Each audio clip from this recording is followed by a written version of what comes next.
আমাদেরকে আটকানো হয়েছে। আমাদের আন্দোলনটা কেন্দ্রের বিজেপি সরকারের বিরুদ্ধে। তৃণমূল সরকার তার পুলিশকে এগিয়ে দিয়ে আমাদের আন্দোলনকে ভুলান্বিত করার চেষ্টা করেছে। কোর্টের সম্মানীয় বিচারপতিকে প্রশ্ন করেছেন, উত্তর দেওয়ার কোনো জায়গা নাই। আমরা সম্পূর্ণ নিরস্ত্র, না আমাদের হাতে লাঠি, না হাতে আমার কোনো অস্ত্র, কিছুই ছিল না।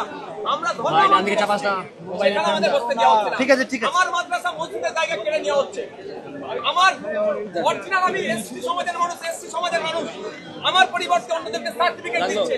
আমি পরিযায়ী শ্রমিক, আমার পরিবারের লোক পরিযায়ী শ্রমিক, আমার উপর আক্রমণ হচ্ছে। আমার অফিসে সার্টিফিকেট কার্যকারী হচ্ছে না।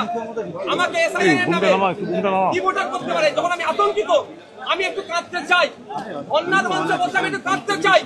এই রাজ্য সরকার আমাকে শান্তি মানে একটু শান্তিতে কাঁদতেও দিতে চাইছে না। আমাকে আমাদেরকে টেনে হিচড়ে সেখানে তুলে নিচ্ছে। এর জবাব বাংলার মানুষদের।